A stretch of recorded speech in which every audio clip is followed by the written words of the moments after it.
Je vais donner les 5 pires erreurs que les débutants font à l'airsoft. La première, c'est d'acheter avant de jouer. Quand tu découvres la discipline, tu vas vouloir avoir ton propre matériel. Et c'est normal. Le problème, c'est que tu vas aller soit en boutique, soit sur les sites internet et que tu vas acheter des packs débutants avec des prix de zinzin pour du matériel de mauvaise qualité. Ou alors tu vas vouloir acheter du matériel spécifique, je pense notamment au sniper ou au pistolet, qui ne correspondent pas du tout à ton style de jeu. Ce que je te conseille à la place, c'est d'aller directement tester l'airsoft.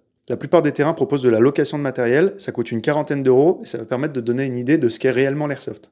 Le petit tips en plus, c'est d'aller voir les collègues sur le terrain et de leur demander d'essayer leur propre matériel. Des personnes vont être ultra contentes de te montrer leurs jouets, tu vas pouvoir tirer 2-3 billes et voir un petit peu les différents comportements des répliques. Deuxième erreur, c'est de ne pas savoir où jouer.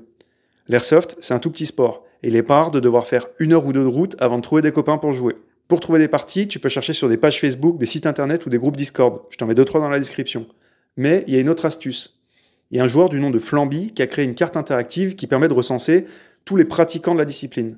Donc n'hésite pas à aller dessus, à aller jeter un coup d'œil, je te la mets également dans la description, et ça te permet de savoir s'il y a des copains avec qui jouer. Troisième erreur, c'est de ne pas mettre suffisamment d'argent dans ta réplique principale et d'acheter de la merde. Une fois que tu es prêt à investir, je te conseille d'avoir au moins 300 à 350 euros pour t'équiper.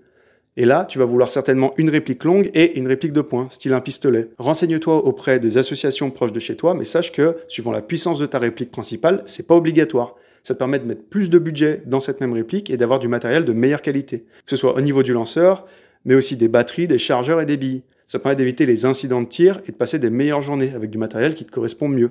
Quatrième erreur, c'est de négliger les protections. À l'airsoft, la seule chose qui est obligatoire, c'est pas une réplique, c'est des lunettes. L'airsoft, c'est un sport qui est dangereux. Une bille dans l'œil et c'est fini.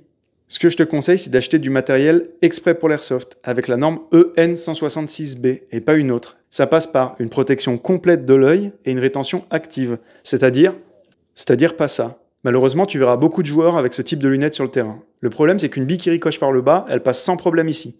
Et si le joueur prend un à-coup, il peut très facilement faire glisser sa paire de lunettes et se retrouver avec un œil en moins. Des bonnes lunettes, c'est ça, ou encore ça. C'est bien de se protéger les yeux, mais pensez aussi à protéger la bouche, le nez et les oreilles. C'est des parties sensibles qui peuvent vite casser. Ça coûte 15 balles et ça évite plein de problèmes. Et enfin, dernière erreur, c'est d'avoir un comportement toxique sur le terrain. À l'airsoft, le maître mot, c'est le fair play. On n'est jamais sûr d'avoir touché, et quand bien même on est sûr, ça peut arriver de ne pas sentir une bille. Et il n'y a rien à la clé à part prendre du bon temps. Donc fais-toi kiffer, c'est tout ce qui importe. Ne t'énerve pas, laisse de côté tes différends. Et si tu as une question, n'hésite pas à me la mettre en commentaire, je serai ravi d'y répondre.